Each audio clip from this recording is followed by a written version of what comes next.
Happy Wednesday, everybody. Right smack dab in the middle of the week, right smack dab in the middle of the month. It's Wednesday, the 15th day of January, 2020. I'm Dan Kuntz, your host, and welcome to Wake Up, Wenatchee Valley. We're in a good mood today. It's payday. Yeah. I don't know what I'm going to do with my $37.19. I'll just splurge, I'm sure. Who knows? Good to see you again. You ready for some snow? It's coming. Yep, as promised, National Weather Service has been pretty spot on with their forecasts lately. They get paid good money to do that, and they're expecting some snow, and we're expecting some snow. We could get maybe even 4 inches of snow between this afternoon and tonight. Then we get a little bit of a break on Thursday and Friday, and then another round of snow expected to come our way on Saturday. A friendly reminder, we are deep into winter. I just checked. You're not going to believe this. The wind chill in Omak right now is minus 18. Whew. They're dealing with some winds down the Okanagan Valley this morning. It was really cold yesterday. We got down to 10 degrees. We only got up to 19 on Tuesday. We're at 10 degrees right now. And one more item of business before we start our little tour around the valley. Stevens Pass is still closed. There's about a 25-mile stretch of Stevens Pass between Index and Skykomish and that whole area there. They're basically cut off from the outside world. Stevens Pass has been closed, that stretch, since Sunday afternoon, and here it is Wednesday morning, and they still can't get it open. If you're traveling over the mountain passes, of course, your options are going to be Blewett and then I-90, and that is not particularly fun to drive on this morning as well. We'll have the pass report and your forecast details and your news and your sports and an opinion from Mike McNaughty and some celebrity birthdays. And today in history, it's a busy show, and a couple of minutes after the hour on this chilly Wednesday morning, let's take our tour courtesy of Localtel's Sky-Fi high-speed wireless. The cross camera is tilted up, zoomed back, and looking mighty good, although we are a ways from sunrise. Of course, the days are getting just gradually longer, about 45 seconds to a minute longer each day, but it all adds up over the course of a week or a couple of weeks. Sunrise this morning, 7:44. Sunset tonight, 4:37. That means 8 hours and 53 minutes of daylight. And as I mentioned already, 19 degrees was all we got to yesterday. Our normal high would be 34. And yes, we have a winter weather advisory. It starts at 10 o'clock this morning, goes until 10 o'clock this evening. Again, 2, 3, maybe even 4 inches of snow will be coming our way later on this afternoon and into tonight. The commute on Thursday morning could get kind of interesting. Good morning, Wenatchee. Good morning, East Wenatchee. Good morning, Sunny Slope. Good morning, Badger Mountain. Good morning, Birch Mountain. Good morning, mountains everywhere. Camera number 2. There you go. Hey, Omi Gardens. Great shot there, Megan. I like that. As we mentioned this before, this camera is essentially the same elevation as the cross camera, perhaps a little bit lower as far as elevation above sea level. But it kind of just points the exact opposite direction, so we get to see the Stimilk Complex, the old station area, the Rovashian Bridge. It's looking good. The light pollution, you know, you get used to that after a while, I suppose. You can see the low clouds and the fog, and the sun's taking the rest of the week off until we get to Friday afternoon. But again, snow today and then snow again on Saturday. Camera number 3. We're off to see, it looks like McNeil Canyon, Megan. All right, I am 3 for 3. Well, some of these are obvious. I mean, the cross camera, we always know, and Omi Gardens I can pick out pretty good, and the camera up at Jump Off Ridge and Billy Goat. But sometimes the McNeil Canyon camera throws me for a little bit of a loop. Lake Chelan is way off there. Winterfest is this weekend at Lake Chelan, by the way. And if you want to go out and play in the snow, the Chelan area is expected to get maybe a couple of more inches of snow up in Chelan and Manson than we're expecting down here in the Wenatchee Valley. A heads up on that, but looks like Mother Nature says, if you're going to have Winterfest on Saturday, I'm going to bring you some snow, Chelan. And she is. And camera number 4 is a shot from Valley High. How did the Valley High football team do this year, by the way? I don't know. Good shot of Valley High as the traffic heads on up Blewett Pass on their way to the summit right now. Let me check real quick since I have you here. Blewett Pass has a traction tire advisory with some compact snow and ice on the roadway. By the way, it's chains required on I-90, and again, Stevens is closed. We'll get to those details in just a little bit. Good morning to Valley High.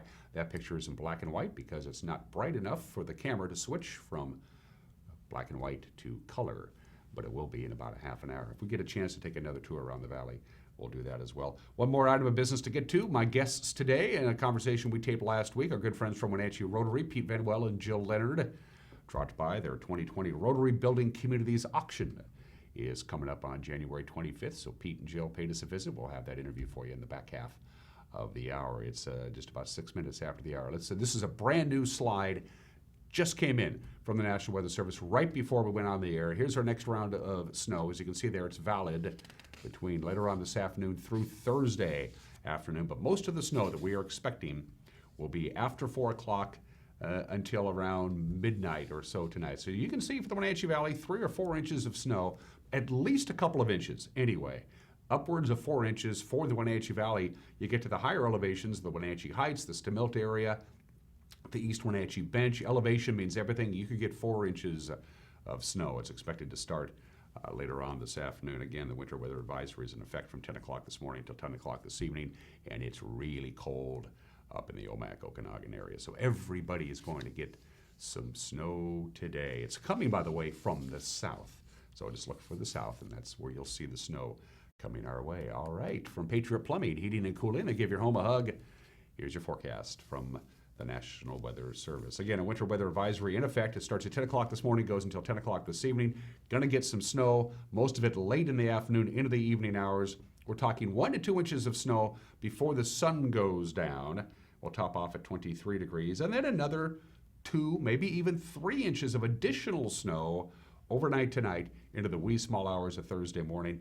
Our high today of 23, and our low is going to be actually right around 23. The temperature is going to rise. It's going to go up a little bit in the evening hours as the snow begins to pile up. The snow should be all done coming down from the sky by Thursday morning, say around 9 a.m., so we could get just a little bit more of snow. So snow totals today, late this afternoon, early evening, 1 to 2 inches, then an additional 2 to 3 inches is possible overnight tonight into Thursday. Thursday night, lots of clouds, 17 for the overnight low. Friday, we get a break, get some sunshine, going to warm up to around 31. And then the next system comes in Friday night into Saturday. Saturday, we are going to get some snow, most of it coming down in the mid-morning to early afternoon hours. So we're talking an additional 2 to 4 inches of snow possible on Saturday.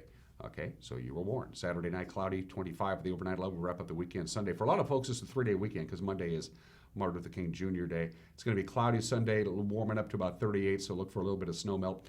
Some light snow possible. Sunday night will be in the upper 30s on Monday and Tuesday. So again, to recap, we're going to get some snow late this afternoon, maybe a couple of inches, and then maybe a couple more inches on top of that in the overnight hours. So we're going to wake up to a winter wonderland on Thursday morning. Then no real snow really Thursday, Friday, and then more snow expected on Saturday. So get ready for the white stuff. All right. As far as the mountain passes are concerned, if that's a word, I don't even know how to spell it. Let's take you live to I-90 Snoqualmie Pass right now. Chains are required both directions. It is very slow going. It's very ruddy. It's very chunky and ruddy, I guess is the best way to describe the roadway. It's with the chains, you know, you get compact snow and ice on the roadway. The plows do their best, but then the chains chew up all that snow, and then you know what I'm talking about. It just gets kind of chunky and ruddy. And right now on I-90, it is a chain requirement, although it is not snowing. They're going to deal with some really compact snow and ice on the roadway, so chains are required, and it's going to be very slow going on I-90. Pack your patience. Speaking of slow going, it's really slow going on Stevens because you're not going anywhere. You can drive westbound to the summit, get some skiing in, and then that's it. It is still closed. This is just amazing. They closed Stevens Pass between essentially, I don't know, Gold Bar to that area. It's about a 20-mile stretch on the west side of the summit. It's been closed since Sunday afternoon, and here it is Wednesday morning, and you still can't drive over Stevens Pass. We'll keep a close eye, and we'll be in touch with the Washington State Department of Transportation, see if they're going to reopen Stevens anytime in the near future. But places like Index and Skycomish, they've been essentially cut off from the outside world, and they got power outages to deal with as well. That's bad. And finally, to Blua Pass we go. As I mentioned earlier, traction tires are advised. Looks like there's lots of snow and ice on the roadway there. The good news, if there's any good news at all, it's not snowing on any of the major mountain passes. It's not snowing on Blua. It's not snowing on I-90. It's not snowing on Stevens Pass. We're not going to get any real snow today. Maybe an inch here, an inch there for today, tonight, Thursday. The next significant snow accumulation they're expecting in the mountain passes is Friday night. They could get 2 to 4 inches of snow, and then heavy snow is expected on Saturday. So again, to recap, Blew it past that you see there. It's a traction tire advisory with compact snow and ice on the roadway. Stevens Pass closed, remains closed. I-90, your other option, of course, is very slow going. It's a chain requirement unless you have an all-wheel drive, compact snow and ice on the roadway, and it's very, very slow going on I-90. So make sure you got a full tank of gas because it's going to take you a while to get over the mountain passes. At least they're not getting any snow today, and that's good. 11 minutes after the hour, going to take a break and come back. We'll have your Wednesday morning news. You're watching Wake Up Wenatchee Valley, and we're broadcasting this morning from Studio 7 in downtown Wenatchee on the NCW Life channel.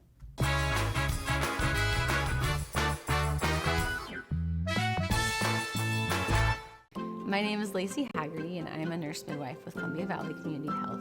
I love all aspects of my job because it is a profession that's very committed to empowering women to make decisions in their health care that feel best for them. It's incredibly valuable to me as a midwife that I get to take care of women throughout their whole lifespan. I hope to see you at a future visit because I know you'll love having midwifery care. Hi, my name is Jim Heinlein, independent agent and owner at Springwater Insurance Group, formerly known as Senior Insurance Services. And we recently decided to make that name change because we're offering so many different other types of insurances in addition to Medicare education and enrollment like we've been doing for 15 years. So if you have questions about Medicare or any other forms of insurances, give us a call at Springwater Insurance Group, 888-2600, or visit us at any of our 5 locations.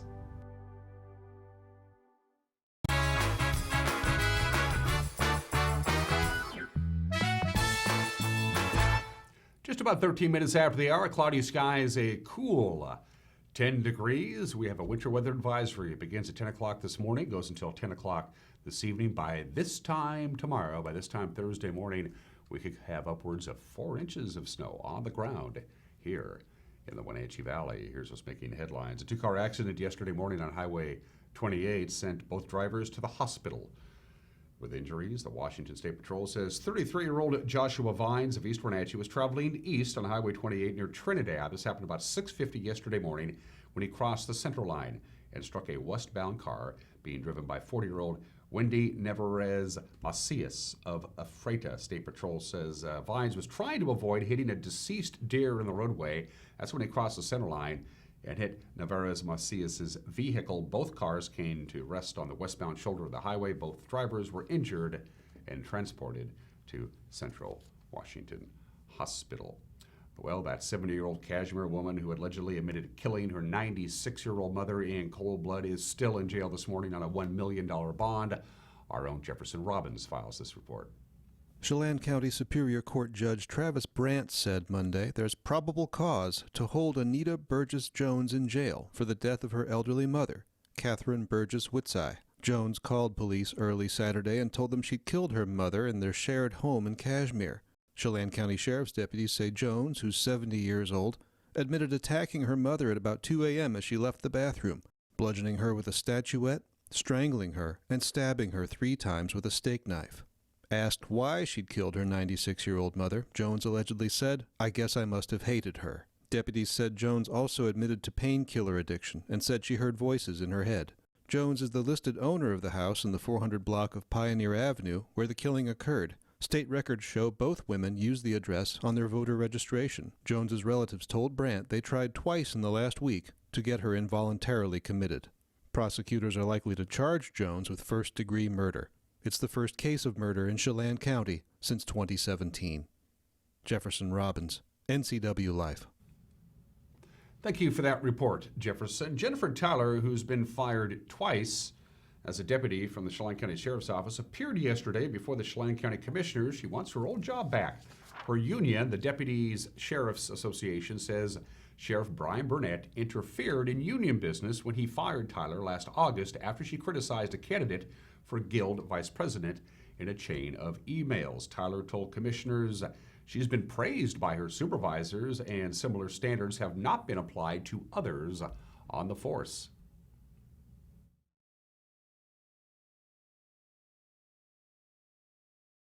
Resignation stating I was a good deputy. You want to play that again, Megan? January 2018, mediation took place. They declined my resignation, stating I was a good deputy. Well, the commissioners are going to vote later this month on whether to overrule the firing and reinstate Tyler. She successfully sued the department in 2018 for retaliation and wrongful dismissal. And of course, she also unsuccessfully ran for sheriff against Brian Burnett in November of 2018. She's now suing again in federal court. Well, the faculty at Wenatchee Valley College has voted no confidence in college president Jim Richardson, and they've called on him to be immediately replaced. Richardson says he takes the concerns of the faculty seriously and is disheartened by their vote. Our very own news director, Cal Fitzsimmons, has more on this story. After $1 million budget shortfall late last year that led to layoffs and furloughs, the faculty at Wenatchee Valley College has called for the immediate removal of college president Jim Richardson, accusing him of fiscal mismanagement. A no-confidence vote was approved overwhelmingly by faculty members, according to a press release from the Wenatchee Valley College Association for Higher Education, the union that represents faculty. On December 5th, the college announced it was laying off 21 non-faculty employees and imposing mandatory furlough days. Falling enrollment and the resulting loss of state funding was cited as the reason for the fiscal crisis, with more budget challenges anticipated. The union claims those factors only compounded Richardson's fiscal mismanagement. In December, Richardson appeared on In Focus with NCAA's Steve Hare and said he is prepared to lead WVC through its financial challenges, as he has in the past. Why should we feel confident that you as a steward of public funds can do this? Well, I think if you look back in 2008 and 9, the school went through not the same thing. It was actually different. It was when the recession hit and the state actually cut its budgets to us by, millions of dollars. And we, made it through there. We did very similar thing. We actually had 34 layoffs of full-time people in 2009, I believe it was. And, we made it through. We started rebuilding. And we've served a lot of students since then. We've added four-year programs since then. We've done a lot for the communities that we serve, and I think as we go forward, you'll see students, hopefully, more students coming, obviously would be a good thing, but we're still going to serve our communities. The union said it will be at Wednesday's Board of Trustees meeting to call for Richardson's ouster. That meeting begins at 3 p.m. on the third floor of Wenatchee Hall. Richardson has been president of the college since 2005. This is Cal Fitzsimmons reporting for NCAA. Thank you, Cal. We appreciate it. In other news, commissioners say one of Douglas County's oldest roads may have to be permanently closed because of hazardous slope conditions. It's Dezelum Road. It was built in the 1880s along a steep hillside in the Bridgeport area. Now, maintaining the road as a secondary access for about a dozen residents has been a long-time struggle, according to Douglas County Commissioner Mark Straub. Straub, along with Commissioners Dan Sutton and Kyle Steinberg, have scheduled a public forum for tonight in Bridgeport to discuss the matter. In fact, Mark Straub tells our very own NCAA Live News correspondent that it's possibly reached the point of no return.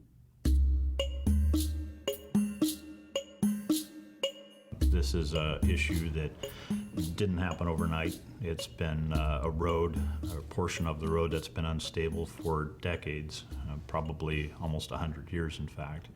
And so it's reached the point where we last year had spent about just under $300,000 to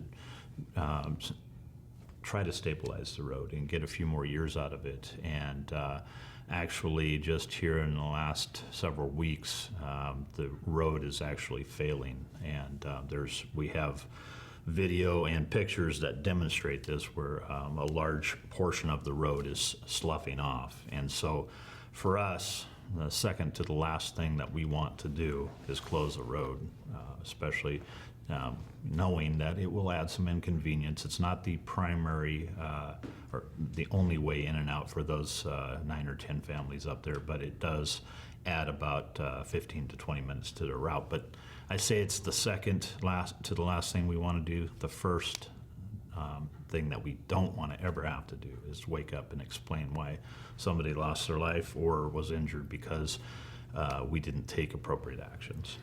And finally, on this Wednesday morning, the emergence of vaping products, e-cigarettes, electronic cigarettes, And an increase in access and use of cannabis products among the youth has raised some serious concerns, both nationally and here locally. And in response to that growing issue, Wenatchee and Eastmont school districts have come together. They're going to be hosting a youth vaping and drug prevention night. It's for the public. It'll be on Thursday, February 6th from 6:30 to 8 o'clock at Eastmont High School. Community experts, healthcare providers, and law enforcement officials will share information on the risks, the identification, and the prevention of drug use among youth. In the Wenatchee Valley, informational booths from the community and state organizations will be open as well. The panel presentation, by the way, begins at 7 o'clock at the Eastmont High School auditorium, and it'll feature speakers from the Washington State Liquor and Cannabis Board, Confluence Health, and the Washington State Patrol. And that's what's making news at 21 minutes after the hour on this Wednesday. What's making news tonight? There's some stories that we're working on with a preview. Here's the anchor, Grant Olson. Good morning, Dan. Coming up tonight on the NCW Life Evening News, snow in our forecast. How much will we get? I'll let you know coming up in your North Central Washington weather forecast. And Eric Granstrom will be in with a look at the day's sports action. That, all the day's news, and more coming up tonight at 5, 6, and 10 on the NCW Life Evening News. We hope to see you then. Dan? Thanks, Grant. And if you're like me, you like to consume your news on demand, and you can do that. As Grant mentioned, the news is on television, or as we like to say in the business, TV. At 5 o'clock, 6 o'clock, and again at 10 o'clock. But if you want to watch your news at 5:37, you can do that. Just go to our website at ncwlife.com. You'll click on it right there, and there you go. By the way, all of our newscasts are archived. All of our locally produced shows are archived. You can watch the news from 3 months ago. You can watch this show. You can watch any of our shows, the 12th District, Live It Up, Life with Lisa, Quada TV. They're all there for you to watch and enjoy, plus sporting events and special presentations as well by going to our website at ncwlife.com. And that's one of the tools you can use to get a hold of us. Go to ncwlife.com, click on the Contact Us icon, and get a hold of us at the bottom of your screen. All the other ways you can get a hold of us. This is as much your station as it is ours. 22 minutes after the hour, sports, the obscure holiday today in history, some celebrity birthdays, an opinion from Mike McNaughty, and Pete Vedwell and Jill Leonard from Wenatchee Rotary on this program. It's a busy Wednesday. We'll be back in 1 minute. Don't go anywhere.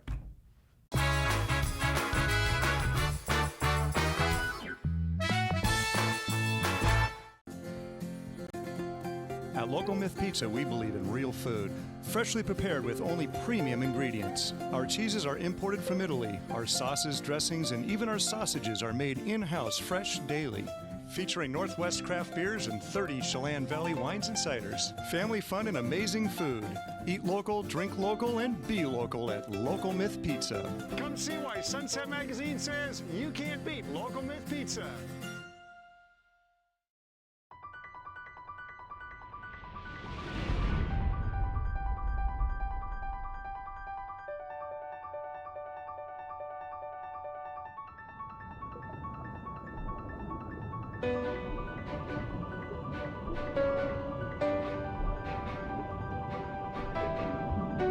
Come see how very different you will feel in your Bullfrog Spa.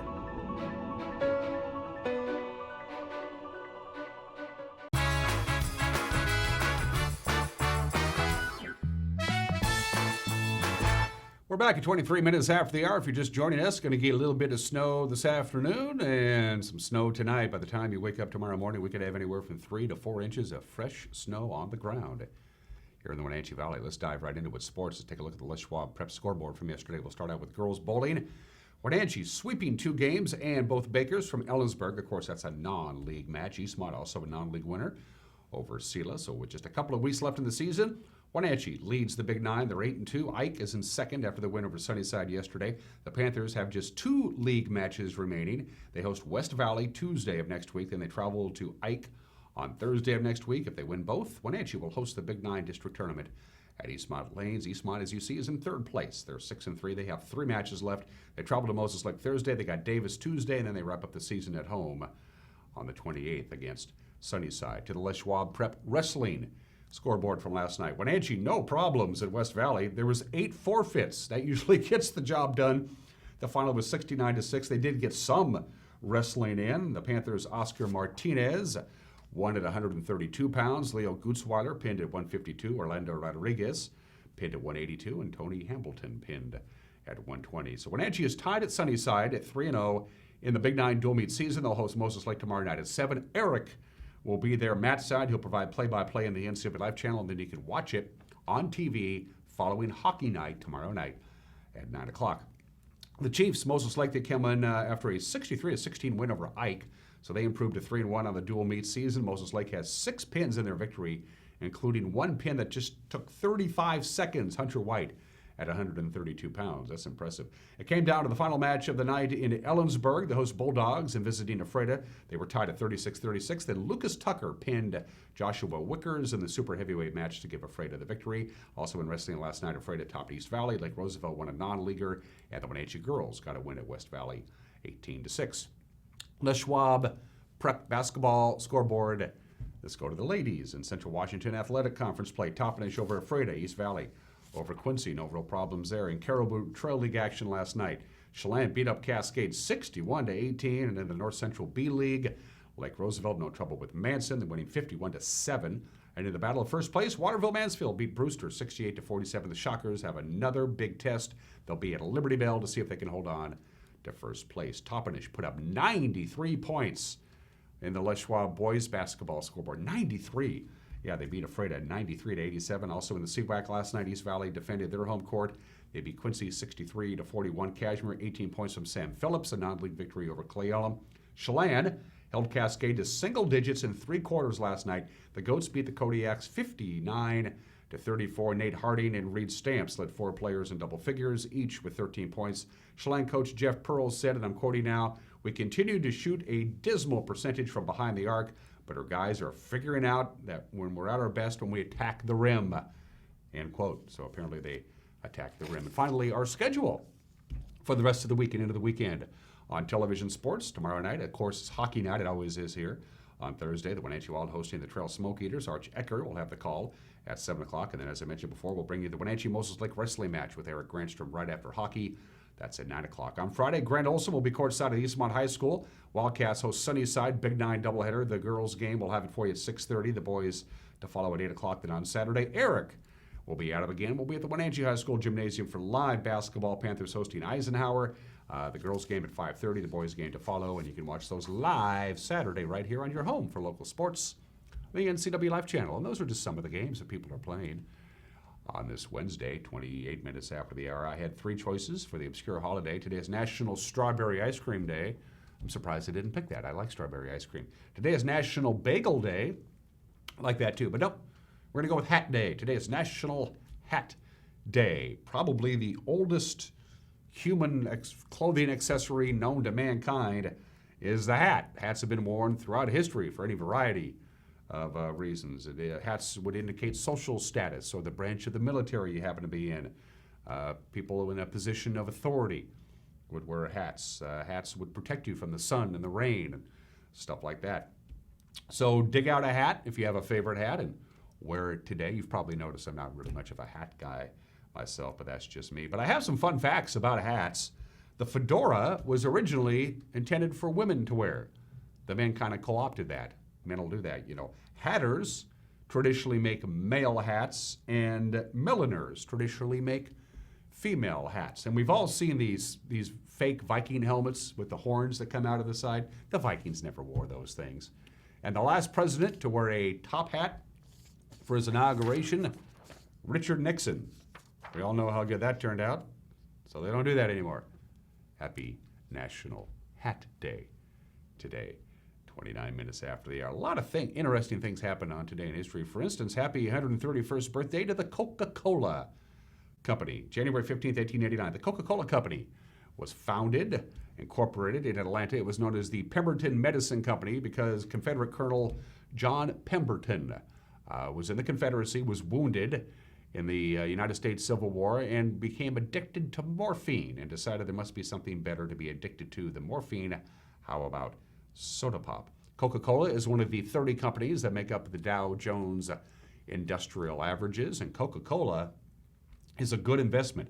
100 years ago, in 1920, if you bought 1 share of stock of Coca-Cola for $40, and with all dividends reinvested, that 1 share of stock from 1920, 100 years later, would be worth $10 million today.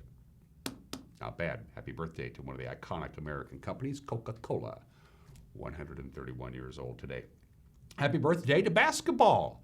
128 years ago today, January 15th, 1882, James Naismith published the original rules of basketball. You see them, his typewritten rules of basketball, the original 13 rules with his handwritten annotations.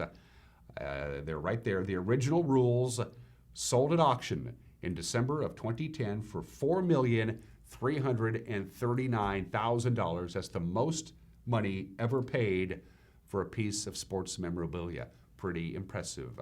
Basketball. The rules were published by James Naismith on this date back in 1892.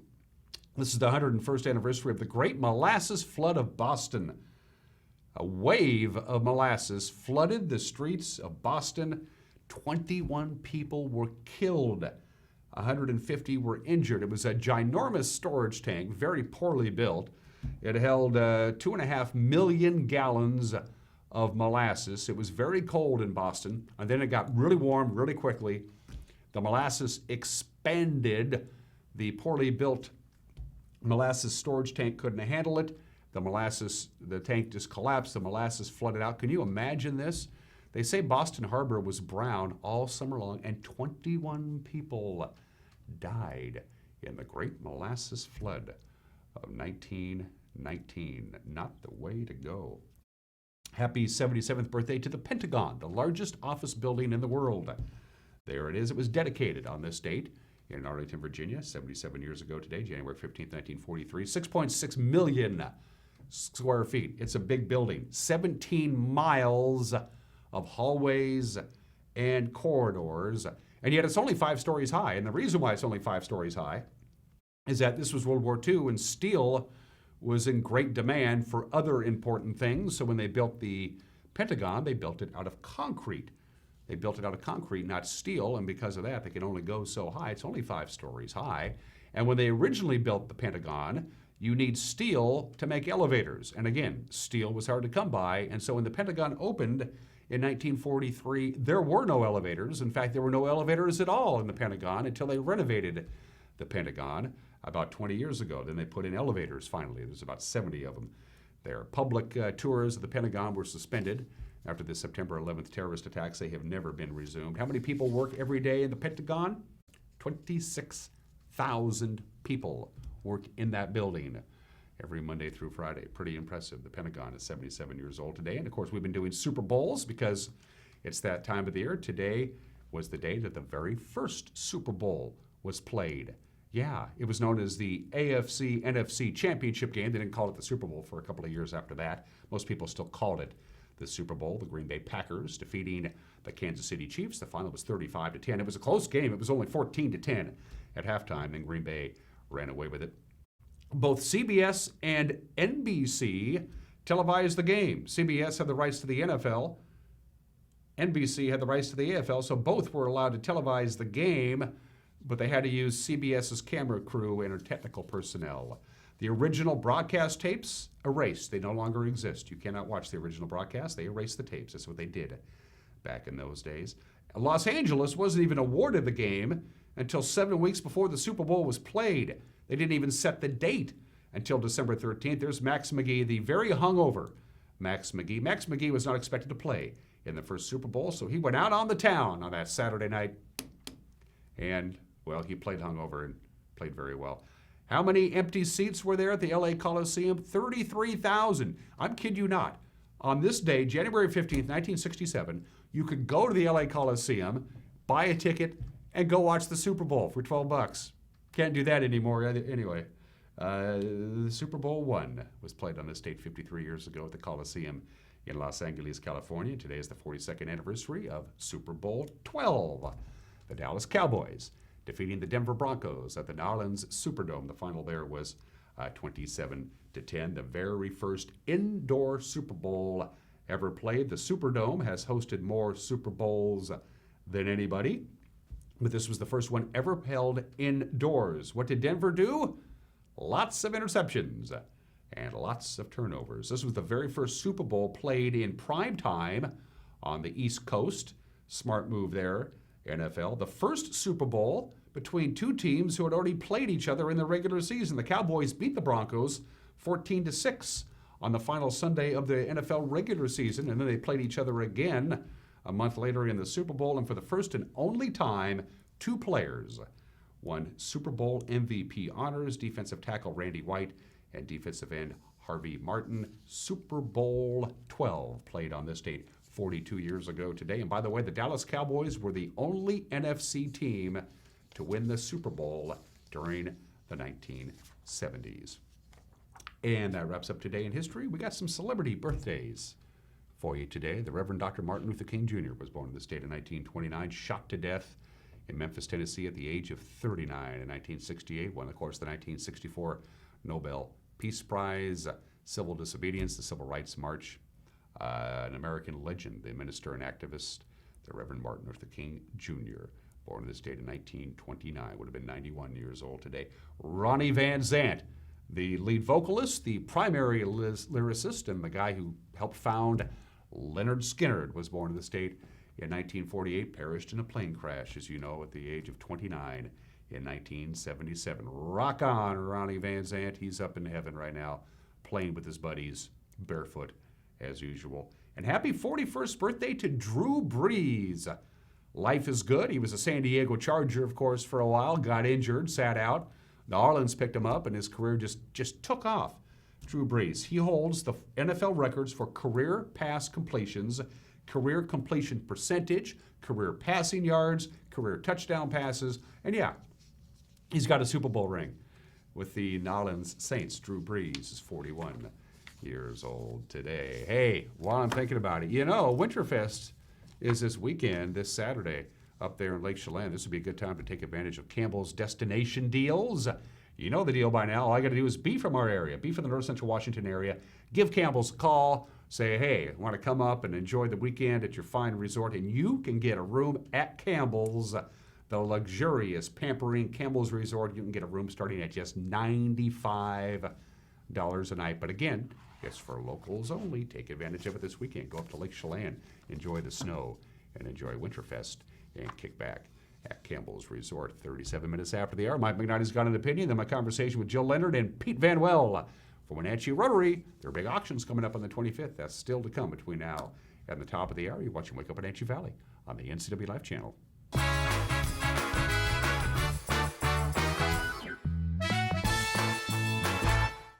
So Pam, how's your mom doing? She's okay.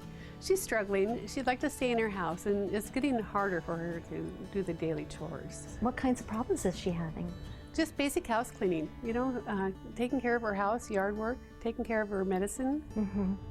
It does sound exhausting. It is very exhausting, and I always worry about her.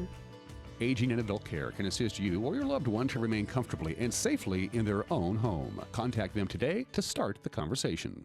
Transform your windows with a variety of colors and styles like the Allure Transitional Window Covering by Lafayette Interior Fashions. Hi, this is Darren with Mini Blinds and More. We can install the latest and greatest in technology to open and close your blinds with only a touch of a button. From the largest windows in your home to room darkening shades for the bedroom. From stylish shades for your entertainment room to custom blinds for those hard-to-fit places. We have a solution for all of your window covering needs. We offer a variety of window coverings from Lafayette Interior Fashions. Call us today. We are Mini Blinds and More, your local blind store.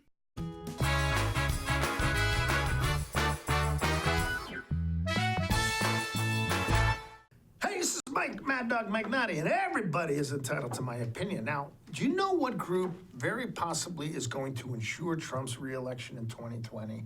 I'll tell you, it's the Democrats. Yeah.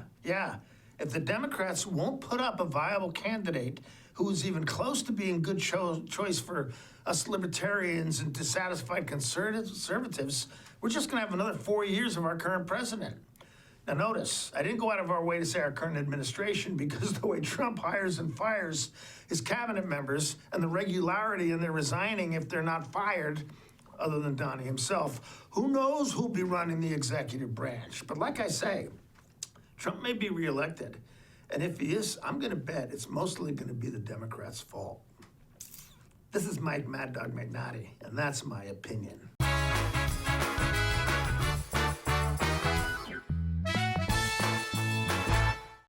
Exercise gets everybody to be the best version of themselves they can be. And that's what I see us doing. And a lot of people see gyms as selling memberships. We see ourselves as helping our members become exercise practitioners so that their life is better, their day-to-day is better. That's what we do.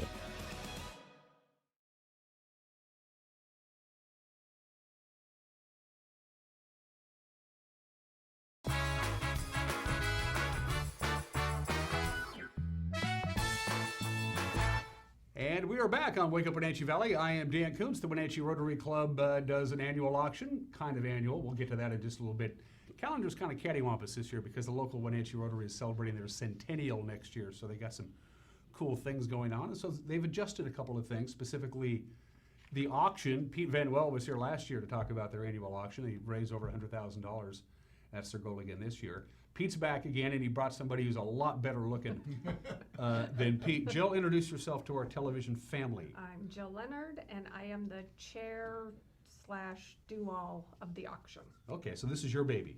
You're in charge. Yeah, sure. Yeah. For the last 3 auctions. Okay. Hi, this is Jill. Same deal as last year. Thank you. Is that how that works, Jill? Pretty much, yeah. Okay. When you're not hanging around Pete and Rotary meetings, what do you do? So I have my own marketing company. Oh, okay. Yes. I Okay. mainly work for Verana States Winery. Oh, so okay. Good Oh, gig. I love that wine. Yeah, Did you good bring gig. any Cabernet Sauvignon with you by chance? I did not. Okay. This interview's over. Yes. This interview's over. I'm out. She's saving it all for the auction. I'm saving it for the auction. But if you want to come, I have tickets for sale. I bet you. So- Well, all you Rotarians do, right? That's the key, you know. And there's a lot of you. How many folks are in your Rotary group now? We're right at 100. That's pretty good.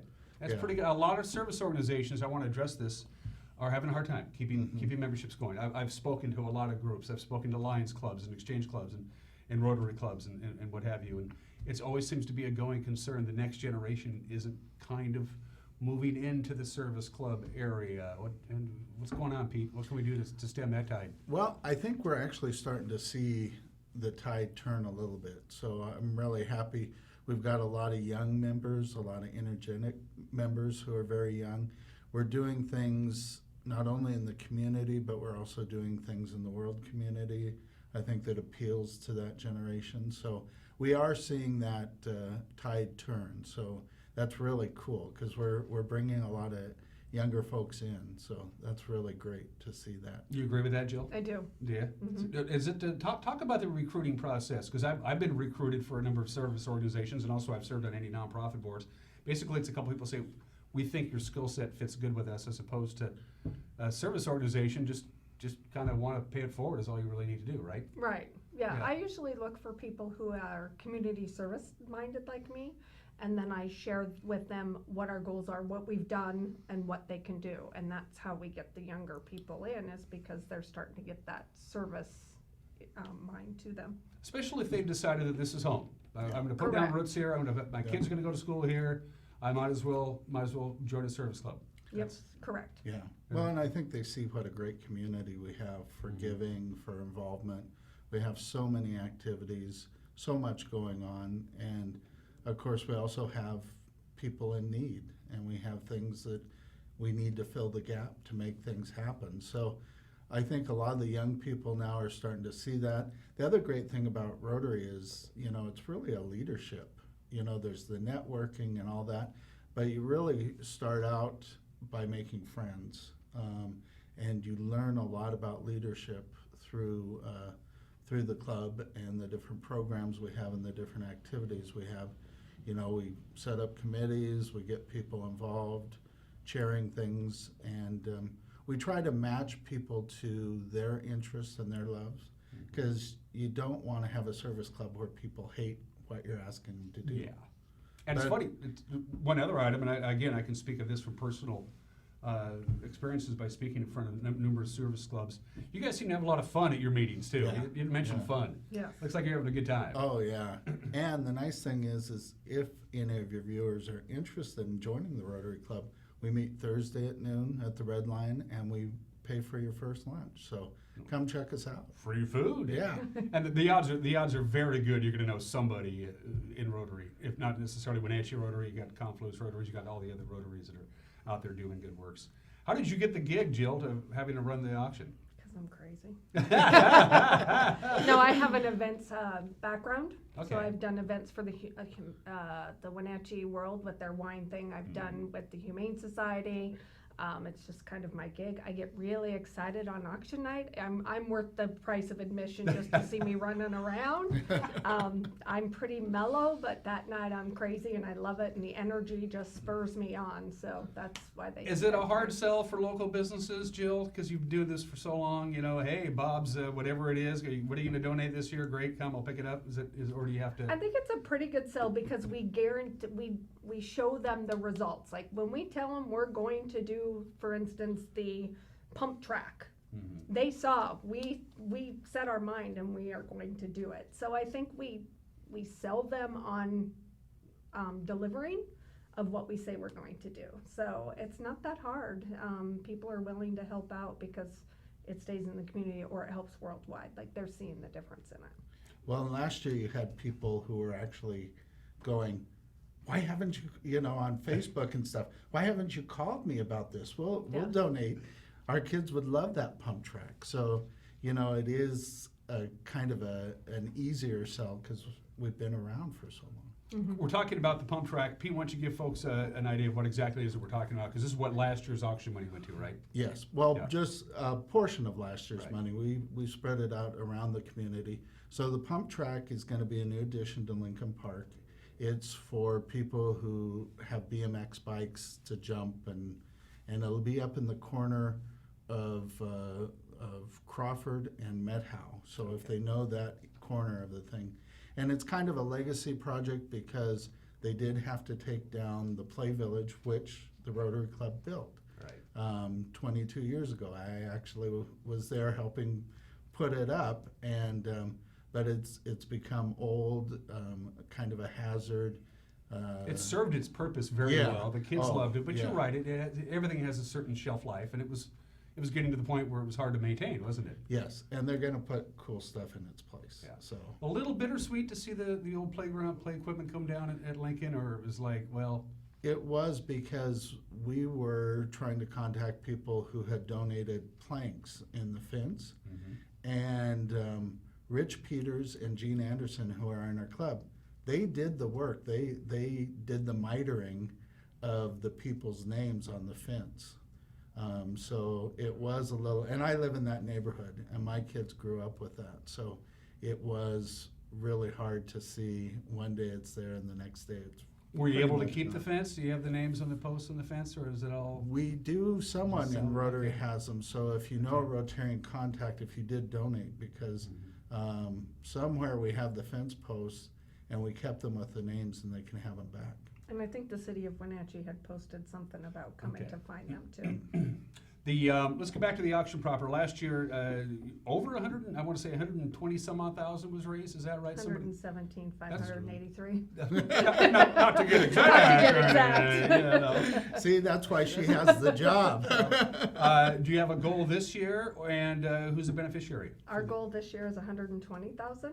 We've upped it a little bit. We have lots of beneficiaries. We're going to concentrate on scholarships. We are concentrating on, what are we? See, this is the part I don't know. I just get the money and they spend it.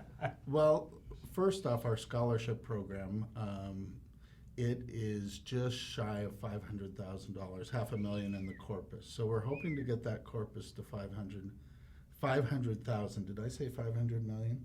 Yeah, 500,000. I like that. About 500,000. And then the next thing is, the NCW Community Foundation has stepped up to help a lot of the organizations who, for whatever reason, were disassociated with the United Way this year. And so we're going to be donating to those efforts as well to help those. We always put a little bit in for our high school club. We have a very great group of kids in our Rotaract club. Interact Club, Sorry. Rotaract's college. But the Interact Club, and the Interact Club does things like they sponsor the walk for suicide prevention. They're working with the Chelan County, the Land Trust to do some projects. This year they've built houses for Habitat for Humanity. Good for them. Just a fantastic group of kids. So we set some money aside for them. We set some money aside for our community relations committee, our community service committee, and they have the audacious goal for our centennial of doing 100 projects. Wow. So they need some funds. And then we also have 2 water projects in Haiti.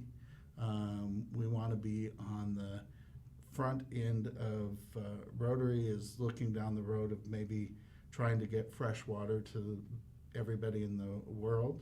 And they're going to start with Haiti, and they have a commitment to get fresh water to everybody in Haiti by 2030.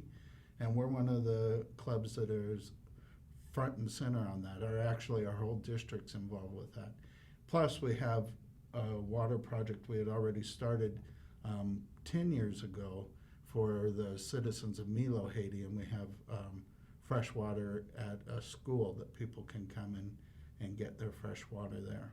The amount of people in this planet that do not have access to fresh potable water is ridiculously high. It's just stupid. Kids die every day of diarrhea. They die of dysentery. That should never happen, ever. Yes. In a million years. On to bigger and better things. Saturday the 25th, it's an auction.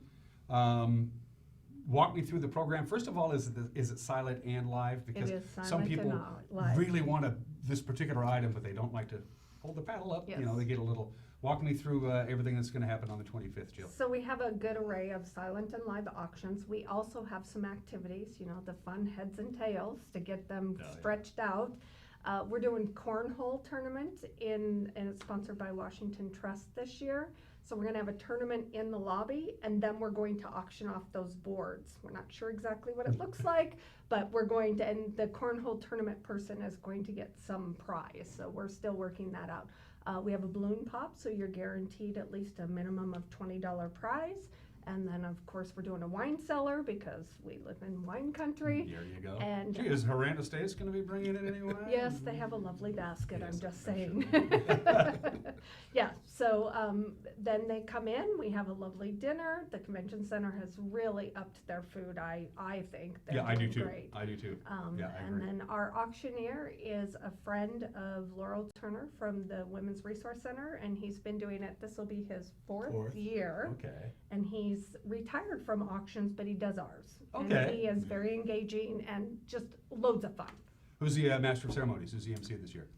Rory Turner, and I don't I'm know who sorry to he hear has he requested. So. No, we love Rory. Rory is great. Are and you he's available? Really, We could yes. give him your name. My MC days are kind of past. I've done all of these things. I've done Humane Society and Apple Blossom. I've done a lot of them, and it's been a wonderful run. But I'm retired from being a Master of Ceremonies. Yeah, Rory will find a great group. Yeah. We've had Beth Stipe one year. We've had Jeff Ostison. Yeah. I don't know who he has up his sleeve, but Yeah. he'll be good.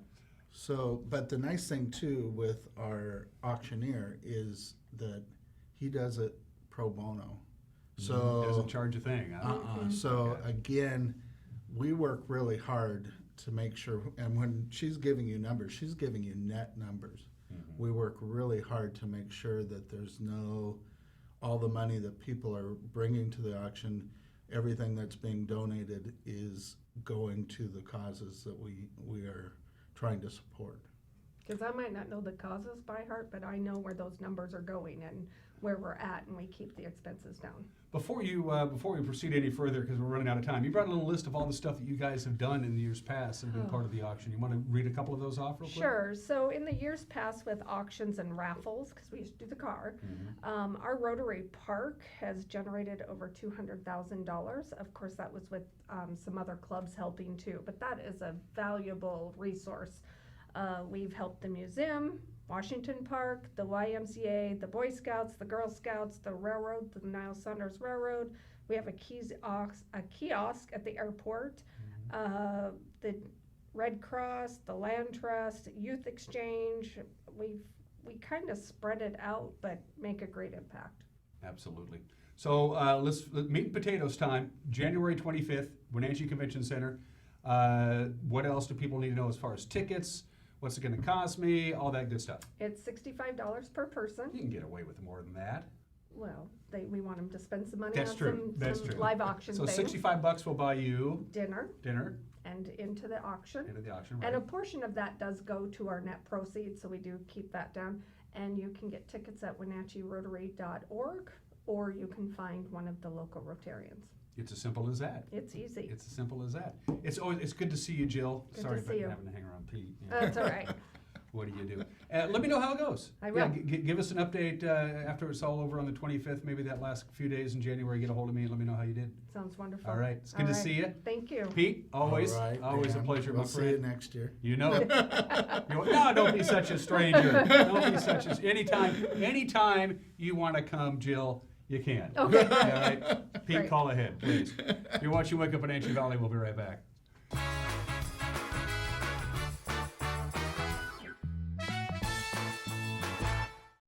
It's a marvelous markdown at Sangster Buick GMC. Hi, Corey Sangster, and we're ending the year with a bang. Take advantage of employee pricing on a great selection of new Buick and GMCs. 2019 GMC Sierra 1500 Crew SLT with savings over $11,000. Or this 2019 Buick Encore all-wheel drive up to $7,000 off. Or choose employee pricing. Before you buy, compare price, service, and selection. December is a marvelous markdown at Sangster Buick GMC or SangsterMotors.com.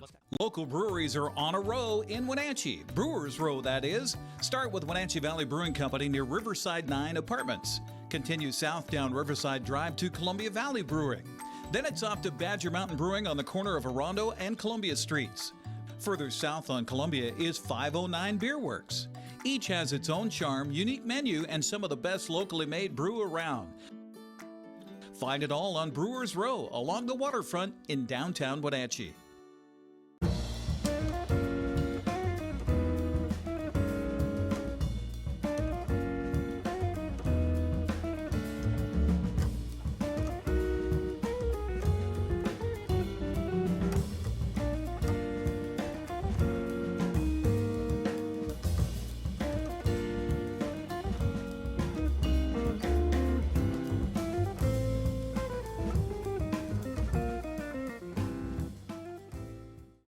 When you think of Doghouse Motorsports, you might think of motorcycles, but there's a lot more in this house. How about Honda power equipment? From snowblowers to lawnmowers to generators and even water pumps, Honda is the brand that sets the standards. Perhaps you need an ATV or UTV. The Doghouse has the largest selection anywhere.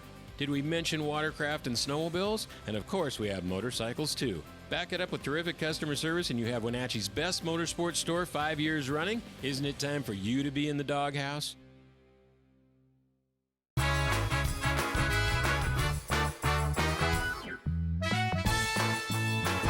Good to see you again here on this Wednesday, the 15th day of January. I am Dan Kuntz. Let's take a look one more time at that all-important weather forecast. We want to start out with this slide that was just updated not long ago from the National Weather Service. The expected snow totals from our area. We have a winter weather advisory. It starts at 10 o'clock this morning, goes until 10 o'clock this evening.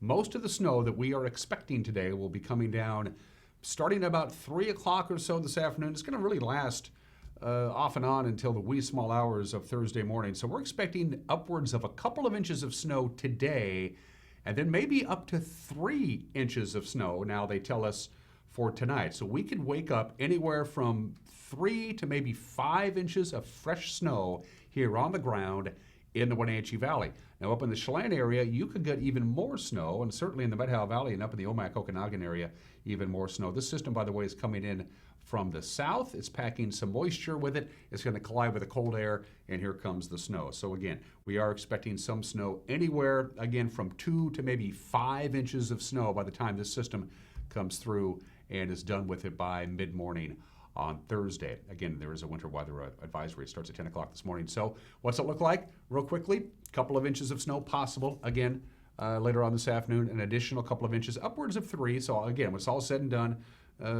up to 5 inches of snow is possible before the system goes through. We catch a break on Thursday, sunshine on Friday, and then Saturday, another storm system comes through. We're expecting snow most of the day on Saturday, anywhere from 2 to 4 inches of snow possible.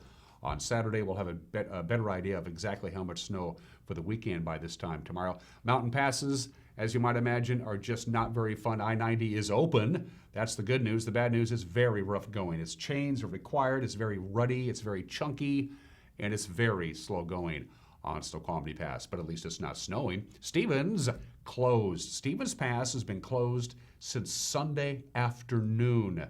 This is a developing story. We'll keep a close eye on that, but you're not getting over Stevens Pass. You can drive up to the summit, and that's as far as you can get if you're traveling east to west. And on Blewett Pass, there's a traction tire advisory with compact snow and ice. Have a great Wednesday. See you tomorrow. Bye-bye.